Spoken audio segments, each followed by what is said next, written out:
شروع اللہ کا نام لے کر جو بڑا مہربان نہایت رحم والا ہے۔ سب تعریف اللہ ہی کو ہے جس نے اپنے محبوب بندے محمد صلی اللہ علیہ وآلہ وسلم پر یہ کتاب نازل کی اور اس میں کسی طرح کی کجی اور پیچیدگی نہ رکھی، بلکہ سیدھی اور سلیس اتاری تاکہ لوگوں کو عذاب سخت سے جو اس کی طرف سے آنے والا ہے ڈرائے، اور مومنوں کو جو نیک عمل کرتے ہیں خوشخبری سنائے کہ ان کے لیے ان کے کاموں کا نیک بدلہ یعنی بہشت ہے جس میں وہ ہمیشہ رہیں گے، اور ان لوگوں کو بھی ڈرائے جو کہتے ہیں کہ اللہ نے کسی کو بیٹا بنا لیا ہے۔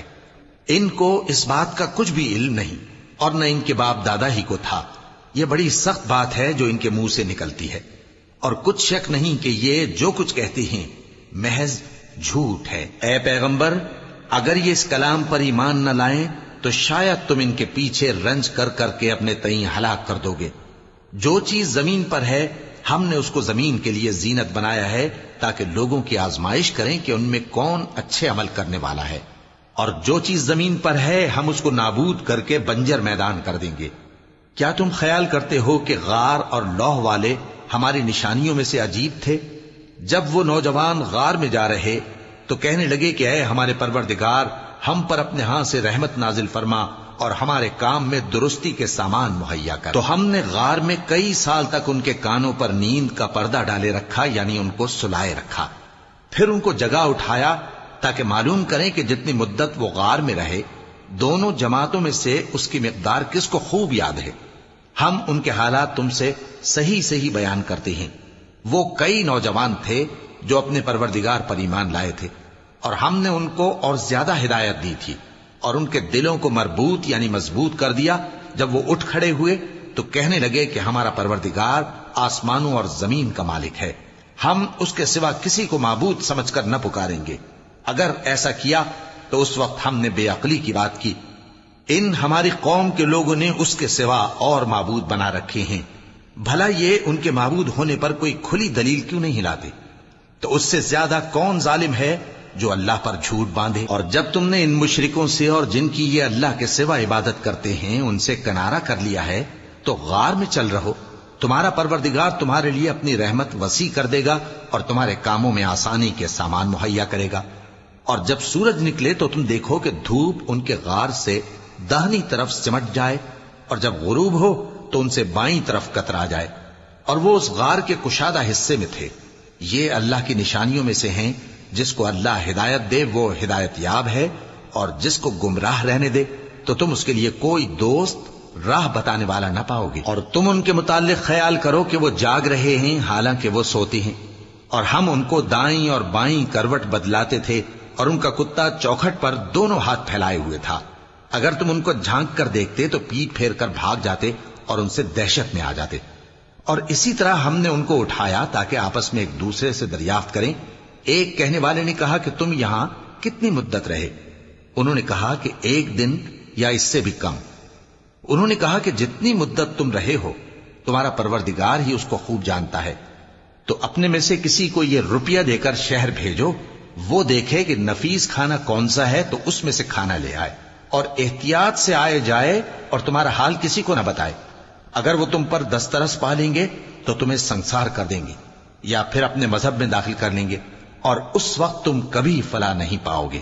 اور اسی طرح ہم نے لوگوں کو ان کے حال سے خبردار کر دیا تاکہ وہ جانیں کہ اللہ کا وعدہ سچا ہے، اور یہ کہ قیامت جس کا وعدہ کیا جاتا ہے اس میں کچھ شک نہیں۔ اس وقت لوگ ان کے بارے میں باہم جھگڑنے لگے اور کہنے لگے کہ ان کے غار پر عمارت بنا دو۔ ان کا پروردگار ان کے حال سے خوب واقف ہے۔ جو لوگ ان کے معاملے میں غلبہ رکھتے تھے وہ کہنے لگے کہ ہم ان کے غار پر مسجد بنائیں گے۔ بعض لوگ اٹکل پچو کہیں گے کہ وہ 3 تھے اور چوتھا ان کا کتا تھا، اور بعض کہیں گے کہ وہ 5 تھے اور چھٹا ان کا کتا تھا، اور بعض کہیں گے کہ وہ 7 تھے اور 8واں ان کا کتا تھا۔ کہہ دو کہ میرا پروردگار ہی ان کے شمار سے خوب واقف ہے، ان کو جانتے بھی ہیں تو تھوڑے ہی لوگ جانتے ہیں۔ تو تم ان کے معاملے میں بحث نہ کرنا مگر سرسری سی بحث، اور نہ ان کے بارے میں ان میں سے کسی سے کچھ دریافت ہی کرنا، اور کسی کام کی نسبت نہ کہنا کہ میں اسے کل کر دوں گا، مگر انشاءاللہ کہہ کر یعنی اگر اللہ چاہے تو کر دوں گا۔ اور جب اللہ کا نام لینا بھول جاؤ تو یاد آنے پر لے لو۔ اور کہہ دو کہ امید ہے کہ میرا پروردگار مجھے اس سے بھی زیادہ ہدایت کی باتیں بتائے۔ اور اصحاب کہف اپنے غار میں 9 اوپر 300 سال رہے۔ کہہ دو کہ جتنی مدت وہ رہے اسے اللہ ہی خوب جانتا ہے، اسی کو آسمانوں اور زمین کی پوشیدہ باتیں معلوم ہیں، وہ کیا خوب دیکھنے والا اور کیا خوب سننے والا ہے۔ اس کے سوا ان کا کوئی کارساز نہیں، اور نہ وہ اپنے حکم میں کسی کو شریک کرتا ہے۔ اور اپنے پروردگار کی کتاب کو جو تمہارے پاس بھیجی جاتی ہے پڑھتے رہا کرو، اس کی باتوں کو کوئی بدلنے والا نہیں، اور اس کے سوا تم کہیں پناہ بھی نہیں پاؤ گے۔ اور جو لوگ صبح و شام اپنے پروردگار کو پکارتے اور اس کی خوشنودی کے طالب ہیں، ان کے ساتھ صبر کرتے رہو، اور تمہاری نگاہیں ان میں سے گزر کر اور طرف نہ دوڑیں کہ تم دنیاوی زندگی کی رونقوں کے خواستگار ہو جاؤ۔ اور جس شخص کے دل کو ہم نے اپنی یاد سے غافل کر دیا ہے اور وہ اپنی خواہش کی پیروی کرتا ہے اور اس کا کام حد سے بڑھ گیا ہے، اس کا کہا نہ ماننا۔ اور کہہ دو کہ لوگوں، یہ قرآن تمہارے پروردگار کی طرف سے برحق ہے، تو جو چاہے ایمان لائے اور جو چاہے کافر رہے۔ ہم نے ظالموں کے لیے دوزخ کی آگ تیار کر رکھی ہے جس کی قناتیں ان کو گھیر رہی ہوں گی، اور اگر فریاد کریں گے تو ایسے کھولتے ہوئے پانی سے ان کی داد رسی کی جائے گی جو پگھلے ہوئے تانبے کی طرح گرم ہوگا اور جو ان کے چہروں کو بھون ڈالے گا۔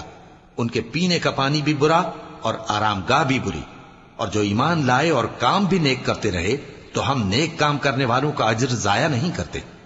ایسے لوگوں کے لیے ہمیشہ رہنے کے باغ ہیں جن میں ان کے محلوں کے نیچے نہریں بہ رہی ہیں، ان کو وہاں سونے کے کنگن پہنائے جائیں گے، اور وہ باریک دیبا اور اطلس کے سبز کپڑے پہنا کریں گے، اور تختوں پر تکیے لگا کر بیٹھا کریں گے۔ کیا خوب بدلہ اور کیا خوب آرام گاہ ہے۔ اور ان سے 2 شخصوں کا حال بیان کرو جن میں سے ایک کو ہم نے انگور کے 2 باغ عنایت کیے تھے اور ان کے گردا گرد کھجوروں کے درخت لگا دیے تھے اور ان کے درمیان کھیتی پیدا کر دی تھی۔ دونوں باغ کثرت سے پھل لاتے اور اس کی پیداوار میں کسی طرح کی کمی نہ ہوتی، اور دونوں میں ہم نے ایک نہر بھی جاری کر رکھی تھی، اور اس طرح اس شخص کو ان کی پیداوار ملتی رہتی تھی۔ تو ایک دن جبکہ وہ اپنے دوست سے باتیں کر رہا تھا، کہنے لگا کہ میں تم سے مال و دولت میں بھی زیادہ ہوں اور جتھے اور جماعت کے لحاظ سے بھی زیادہ عزت والا ہوں، اور ایسی شیخیوں سے اپنے حق میں ظلم کرتا ہوا اپنے باغ میں داخل ہوا۔ کہنے لگا کہ میں نہیں خیال کرتا کہ یہ باغ کبھی تباہ ہو، اور نہ خیال کرتا ہوں کہ قیامت برپا ہو، اور اگر میں اپنے پروردگار کی طرف لوٹایا بھی جاؤں تو وہاں ضرور اس سے اچھی جگہ پاؤں گا۔ تو اس کا دوست جو اس سے گفتگو کر رہا تھا کہنے لگا کہ کیا تم اس ذات سے کفر کرتے ہو جس نے تم کو مٹی سے پیدا کیا، پھر نطفے سے، پھر تمہیں پورا آدمی بنایا؟ مگر میں تو یہ کہتا ہوں کہ اللہ ہی میرا پروردگار ہے، اور میں اپنے پروردگار کے ساتھ کسی کو شریک نہیں کرتا۔ اور جب تم اپنے باغ میں داخل ہوئے تو تم نے ما شاء اللہ لا قوت الا باللہ کیوں نہ کہا؟ اگر تم مجھے مال و اولاد میں اپنے سے کمتر دیکھتے ہو تو عجب نہیں کہ میرا پروردگار مجھے تمہارے باغ سے بہتر عطا فرمائے، اور تمہارے اس باغ پر آسمان سے آفت بھیج دے تو وہ صاف میدان ہو جائے، یا اس باغ کی نہر کا پانی گہرائی میں اتر جائے تو پھر تم اسے تلاش نہ کر سکو، اور اس کے میووں کو عذاب نے آ گھیرا اور وہ اپنی چھتریوں پر گر کر رہ گیا، تو جو مال اس نے اس پر خرچ کیا تھا اس پر حسرت سے ہاتھ ملنے لگا اور کہنے لگا کہ کاش میں اپنے پروردگار کے ساتھ کسی کو شریک نہ بناتا۔ اس وقت اللہ کے سوا کوئی جماعت اس کی مددگار نہ ہوئی اور نہ وہ بدلہ لے سکا۔ یہاں سے ثابت ہوا کہ حکومت سب اللہ کی ہے، جو معبود برحق ہے وہی بہترین ثواب عطا کرنے والا اور بہترین انجام لانے والا ہے۔ اور ان سے دنیا کی زندگی کی مثال بھی بیان کر دو کہ وہ ایسی ہے جیسے پانی جسے ہم نے آسمان سے برسایا تو اس کے ساتھ زمین کی پیداوار مل کر نکلی، پھر وہ چورا چورا ہو گئی کہ ہوائیں اسے اڑاتی پھرتی ہیں، اور اللہ تو ہر چیز پر قدرت رکھتا ہے۔ مال اور بیٹے تو دنیا کی زندگی کی رونق و زینت ہیں، اور نیکیاں جو باقی رہنے والی ہیں وہ ثواب کے لحاظ سے تمہارے پروردگار کے ہاں بہت اچھی اور امید کے لحاظ سے بہت بہتر ہیں۔ اور جس دن ہم پہاڑوں کو چلائیں گے اور تم زمین کو صاف میدان دیکھو گے، اور ان لوگوں کو ہم جمع کر لیں گے تو ان میں سے کسی کو بھی نہیں چھوڑیں گے، اور سب تمہارے پروردگار کے سامنے صف باندھ کر لائے جائیں گے، تو ہم ان سے کہیں گے کہ جس طرح ہم نے تم کو پہلی بار پیدا کیا تھا اسی طرح آج تم ہمارے سامنے آئے، لیکن تم نے تو یہ خیال کر رکھا تھا کہ ہم نے تمہارے لیے قیامت کا کوئی وقت مقرر ہی نہیں کیا، اور اعمال کی کتاب کھول کر رکھی جائے گی تو تم گناہگاروں کو دیکھو گے کہ جو کچھ اس میں لکھا ہوگا اس سے ڈر رہے ہوں گے، اور کہیں گے ہائے شامت، یہ کیسی کتاب ہے کہ نہ چھوٹی بات کو چھوڑتی ہے نہ بڑی کو، کوئی بات بھی نہیں مگر اسے لکھ رکھا ہے، اور جو جو عمل کیے ہوں گے سب کو حاضر پائیں گے، اور تمہارا پروردگار کسی پر ظلم نہیں کرے گا۔ اور جب ہم نے فرشتوں کو حکم دیا کہ آدم کو سجدہ کرو تو سب نے سجدہ کیا مگر ابلیس نے نہ کیا، وہ جنات میں سے تھا تو اپنے پروردگار کے حکم سے باہر ہو گیا۔ کیا تم اس کو اور اس کی اولاد کو میرے سوا دوست بناتے ہو، حالانکہ وہ تمہارے دشمن ہیں، اور شیطان کی دوستی ظالموں کے لیے اللہ کی دوستی کا برا بدل ہے۔ میں نے ان کو نہ تو آسمانوں اور زمین کے پیدا کرنے کے وقت بلایا تھا اور نہ خود ان کے پیدا کرنے کے وقت، اور میں ایسا نہ تھا کہ گمراہ کرنے والوں کو مددگار بناتا۔ اور جس دن اللہ فرمائے گا کہ اب میرے شریکوں کو جن کی نسبت تم معبود ہونے کا گمان رکھتے تھے بلاؤ، تو وہ ان کو بلائیں گے مگر وہ ان کو کچھ جواب نہ دیں گے، اور ہم ان کے درمیان ہلاکت کی ایک جگہ بنا دیں گے، اور گناہگار لوگ دوزخ کو دیکھیں گے تو یقین کر لیں گے کہ وہ اس میں پڑنے والے ہیں، اور اس سے بچنے کا کوئی راستہ نہ پائیں گے۔ اور ہم نے اس قرآن میں لوگوں کے سمجھانے کے لیے طرح طرح کی مثالیں بیان فرمائی ہیں، لیکن انسان سب چیزوں سے بڑھ کر جھگڑالو ہے، اور لوگوں کے پاس جب ہدایت آ گئی تو ان کو کس چیز نے منع کیا کہ ایمان لائیں اور اپنے پروردگار سے بخشش مانگیں، بجز اس کے کہ اس بات کے منتظر ہوں کہ انہیں بھی پہلوں کا سا معاملہ پیش آئے یا ان پر عذاب سامنے سے آ جائے۔ اور ہم جو پیغمبروں کو بھیجا کرتے ہیں تو صرف اس لیے کہ لوگوں کو اللہ کی نعمتوں کی خوشخبریاں سنائیں اور عذاب سے ڈرائیں، اور جو کافر ہیں وہ باطل کی مدد سے جھگڑا کرتے ہیں تاکہ اس سے حق کو پھسلا دیں، اور انہوں نے ہماری آیتوں کو اور جس چیز سے ان کو ڈرایا جاتا ہے اسے ہنسی بنا لیا ہے۔ اور اس سے بڑھ کر ظالم کون، جس کو اس کے پروردگار کی آیات کے ذریعے سمجھایا گیا تو اس نے ان سے منہ پھیر لیا، اور جو اعمال وہ آگے کر چکا اس کو بھول گیا۔ ہم نے ان کے دلوں پر پردے ڈال دیے کہ اسے سمجھ نہ سکیں، اور کانوں میں ثقل پیدا کر دیا ہے کہ سن نہ سکیں، اور اگر تم ان کو رستے کی طرف بلاؤ تو کبھی رستے پر نہ آئیں گے، اور تمہارا پروردگار بخشنے والا صاحب رحمت ہے۔ اگر وہ ان کے کرتوتوں پر ان کو پکڑنے لگے تو ان پر جھٹ عذاب بھیج دے، مگر ان کے لیے ایک وقت مقرر کر رکھا ہے کہ اس کے عذاب سے کوئی پناہ کی جگہ نہ پائیں گے۔ اور یہ بستیاں جو ویران پڑی ہیں، جب انہوں نے کفر کر کے ظلم کیا تو ہم نے ان کو تباہ کر دیا، اور ان کی تباہی کے لیے ایک وقت مقرر کر دیا تھا۔ اور جب موسیٰ نے اپنے شاگرد سے کہا کہ جب تک میں دو دریاؤں کے ملنے کی جگہ نہ پہنچ جاؤں ٹلنے کا نہیں، خاص صدیوں چلتا رہوں، پھر جب وہ دونوں ان دریاؤں کے سنگم پر پہنچے تو اپنی مچھلی بھول گئے، پھر اس مچھلی نے دریا میں سرنگ کی طرح اپنا راستہ بنا لیا۔ جب آگے چلے تو موسیٰ نے اپنے شاگرد سے کہا کہ ہمارا کھانا لاؤ، اس سفر سے ہم کو بہت تکان ہو گئی ہے۔ اس نے کہا کہ بھلا آپ نے دیکھا کہ جب ہم نے اس چٹان کے پاس آرام کیا تھا تو میں مچھلی وہیں بھول گیا، اور مجھے آپ سے اس کا ذکر کرنا شیطان نے بھلا دیا، اور اس مچھلی نے عجیب طرح سے دریا میں اپنا راستہ بنایا۔ موسیٰ نے کہا یہی تو وہ مقام ہے جسے ہم تلاش کرتے تھے، تو وہ اپنے پاؤں کے نشان دیکھتے دیکھتے لوٹ گئے۔ وہاں انہوں نے ہمارے بندوں میں سے ایک بندہ دیکھا جس کو ہم نے اپنے ہاتھ سے رحمت خاص سے نوازا تھا، اور اپنے پاس سے ایک خاص علم بخشا تھا۔ موسیٰ نے ان سے جن کا نام خضر تھا کہا کہ جو علم اللہ کی طرف سے آپ کو سکھایا گیا ہے، اگر آپ اس میں سے مجھے کچھ بھلائی کی باتیں سکھائیں تو میں آپ کے ساتھ رہوں۔ خضر نے کہا کہ تم میرے ساتھ رہ کر صبر نہیں کر سکو گے، اور جس بات کی تمہیں خبر ہی نہیں اس پر صبر کر بھی کیسے سکتے ہو؟ موسیٰ نے کہا اللہ نے چاہا تو آپ مجھے صابر پائیے گا، اور میں آپ کے ارشاد کے خلاف نہیں کروں گا۔ خضر نے کہا اگر تم میرے ساتھ رہنا چاہو تو شرط یہ ہے مجھ سے کوئی بات نہ پوچھنا جب تک میں خود اس کا ذکر تم سے نہ کروں۔ تو دونوں چل پڑے، یہاں تک کہ جب کشتی میں سوار ہوئے تو خضر نے کشتی کو پھاڑ ڈالا۔ موسیٰ نے کہا کیا آپ نے اس کو اس لیے پھاڑا ہے کہ سواروں کو غرق کر دی؟ یہ تو آپ نے بڑی عجیب بات کی۔ پناہ مانگتا ہوں میں اللہ کی شیطان مردود سے۔ شروع اللہ کا نام لے کر جو بڑا مہربان نہایت رحم والا ہے۔ خضر نے کہا کیا میں نے نہیں کہا تھا کہ تم میرے ساتھ صبر نہ کر سکو گے؟ موسیٰ نے کہا کہ جو بھول مجھ سے ہوئی اس پر مواخذہ نہ کیجیے اور میرے معاملے میں مجھ پر مشکل نہ ڈالیے۔ پھر دونوں چلے، یہاں تک کہ رستے میں ایک لڑکا ملا تو خضر نے اسے مار ڈالا۔ موسیٰ نے کہا کہ آپ نے ایک بے گناہ شخص کو ناحق بغیر قصاص کے مار ڈالا، یہ تو آپ نے بری بات کی۔ خضر نے کہا کیا میں نے نہیں کہا تھا کہ تم سے میرے ساتھ صبر نہیں ہو سکے گا؟ انہوں نے کہا کہ اگر میں اس کے بعد پھر کوئی بات پوچھوں یعنی اعتراض کروں تو مجھے اپنے ساتھ نہ رکھیے گا کہ آپ میری طرف سے عذر کے قبول کرنے میں حد کو پہنچ گئے ہیں۔ پھر دونوں چلے، یہاں تک کہ گاؤں والوں کے پاس پہنچے اور ان سے کھانا طلب کیا۔ انہوں نے ان کی ضیافت کرنے سے انکار کیا۔ پھر انہوں نے وہاں ایک دیوار دیکھی جو گرا چاہتی تھی تو خضر نے اس کو سیدھا کر دیا۔ موسیٰ نے کہا کہ اگر آپ چاہتے تو ان سے اس کا معاوضہ لے لیتے تاکہ کھانے کا کام چلتا۔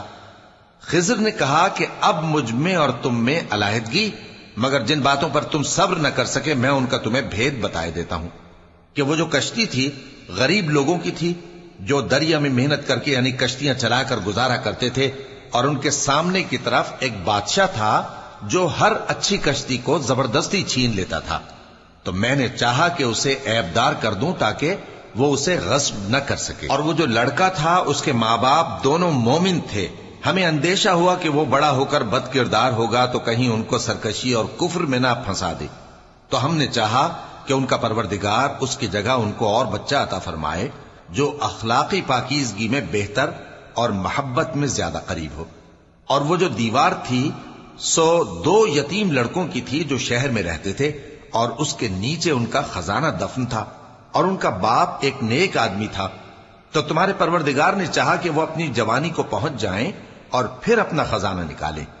یہ تمہارے پروردگار کی مہربانی ہے، اور یہ کام میں نے اپنی طرف سے نہیں کیے، یہ ان باتوں کی حقیقت ہے جن پر تم صبر نہ کر سکے۔ اور تم سے ذوالقرنین کے بارے میں دریافت کرتے ہیں، کہہ دو کہ میں اس کا کسی قدر حال تمہیں پڑھ کر سناتا ہوں۔ ہم نے اس کو زمین میں بڑا اقتدار دیا تھا اور ہر طرح کا سامان اس کو عطا کیا تھا، تو اس نے ایک سفر کا سامان کیا، یہاں تک کہ جب سورج کے غروب ہونے کی جگہ پہنچا تو اسے ایسا پایا کہ ایک کیچڑ والے چشمے میں ڈوب رہا ہے، اور اس چشمے کے پاس ایک قوم دیکھی۔ ہم نے کہا ذوالقرنین تم ان کو خواہ تکلیف دو خواہ ان کے بارے میں بھلائی اختیار کرو، دونوں باتوں کی تم کو قدرت ہے۔ ذوالقرنین نے کہا کہ جو کفر و بد کرداری سے ظلم کرے گا اسے ہم سزا دیں گے، پھر وہ اپنے پروردگار کی طرف لوٹایا جائے گا تو وہ بھی اسے بڑا عذاب دے گا، اور جو ایمان لائے گا اور عمل نیک کرے گا اس کے لیے بہت اچھا بدلہ ہے، اور ہم اپنے معاملے میں اس سے نرم بات کہیں گے۔ پھر اس نے ایک اور سامان سفر کیا، یہاں تک کہ سورج کے طلوع ہونے کے مقام پر پہنچا تو دیکھا کہ وہ ایسے لوگوں پر طلوع ہوتا ہے جن کے لیے ہم نے دھوپ سے بچاؤ کی کوئی اوٹ نہیں بنائی تھی۔ حقیقت یوں ہی تھی، اور جو کچھ اس کے پاس تھا ہم کو سب کی خبر تھی۔ پھر اس نے ایک اور سفر کا سامان کیا، یہاں تک کہ 2 اونچے سیدھے پہاڑوں کے درمیان پہنچا تو دیکھا کہ ان کے اس طرف کچھ لوگ ہیں کہ بات کو سمجھ نہیں سکتے۔ ان لوگوں نے کہا کہ اے ذوالقرنین، یاجوج اور ماجوج اس علاقے میں فساد کرتے رہتے ہیں، بھلا ہم آپ کے لیے خرچ کا انتظام کر دیں کہ آپ ہمارے اور ان کے درمیان ایک دیوار کھینچ دیں۔ ذوالقرنین نے کہا کہ خرچ کا جو مقدور اللہ نے مجھے بخشا ہے وہ بہت اچھا ہے، تم مجھے قوت بازو سے مدد دو، میں تمہارے اور ان کے درمیان ایک مضبوط رکاوٹ بنا دوں گا۔ تم لوہے کے بڑے بڑے تختے میرے پاس لاؤ۔ چنانچہ کام جاری کر دیا گیا، یہاں تک کہ جب اس نے دونوں پہاڑوں کے درمیان کا حصہ برابر کر دیا اور کہا کہ اب اسے دھوکو، یہاں تک کہ جب اس کو دھونک دھونک کر آگ کر دیا تو کہا کہ اب میرے پاس تانبا لاؤ کہ اس پر پگھلا کر ڈال دوں۔ پھر ان میں یہ قدرت نہ رہی کہ اس پر چڑھ سکیں، اور نہ یہ طاقت رہی کہ اس میں نقب لگا سکیں۔ بولا کہ یہ میرے پروردگار کی مہربانی ہے، پھر جب میرے پروردگار کا وعدہ آ پہنچے گا تو اس کو ڈھا کر ہموار کر دے گا، اور میرے پروردگار کا وعدہ سچا ہے۔ اس روز ہم ان کو چھوڑ دیں گے کہ روئے زمین پر پھیل کر ایک دوسرے میں گھس جائیں گے، اور سور پھونکا جائے گا تو ہم سب کو جمع کر لیں گے، اور اس روز ہم جہنم کو کافروں کے سامنے لائیں گے جن کی آنکھیں میری یاد سے پردے میں تھیں اور وہ سننے کی طاقت نہیں رکھتے تھے۔ اب کیا کافر یہ خیال کرتے ہیں کہ وہ میرے بندوں کو میرے سوا اپنا کارساز بنائیں گے تو میں خفا نہیں ہوں گا؟ ہم نے ایسے کافروں کے لیے جہنم کی مہمانی تیار کر رکھی ہے۔ کہہ دو کہ ہم تمہیں ایسے لوگ بتائیں جو اعمال کے لحاظ سے بڑے نقصان میں ہیں۔ یہ وہ لوگ ہیں جن کی دوڑ دھوپ دنیا کی زندگی میں برباد ہو گئی اور وہ یہ سمجھے ہوئے ہیں کہ وہ اچھے کام کر رہے ہیں۔ یہ وہ لوگ ہیں جنہوں نے اپنے پروردگار کی آیتوں کو نہ مانا اور اس کے سامنے جانے سے انکار کیا، تو ان کے اعمال ضائع ہو گئے۔ سو ہم قیامت کے دن ان کے لیے کچھ بھی وزن قائم نہیں کریں گے۔ یہ ان کی سزا ہے، یعنی جہنم، اس لیے کہ انہوں نے کفر کیا اور ہماری آیتوں اور ہمارے پیغمبروں کی ہنسی اڑائی۔ جو لوگ ایمان لائے اور عمل نیک کیے ان کے لیے بہشت کے باغ بطور مہمانی ہوں گے، ہمیشہ ان میں رہیں گے اور وہاں سے مکان بدلنا نہ چاہیں گے۔ کہہ دو کہ اگر سمندر میرے پروردگار کی باتوں کے لکھنے کے لیے روشنائی ہو تو قبل اس کے کہ میرے پروردگار کی باتیں تمام ہوں سمندر ختم ہو جائے، اگرچہ ہم ویسا ہی اور اس کی مدد کو لائیں۔ کہہ دو کہ میں تمہاری طرح کا ایک بشر ہوں، البتہ میری طرف وہی آتی ہے کہ تمہارا معبود وہی ایک معبود ہے۔ تو جو شخص اپنے پروردگار سے ملنے کی امید رکھے چاہیے کہ عمل نیک کرے اور اپنے پروردگار کی عبادت میں کسی کو شریک نہ بنائے۔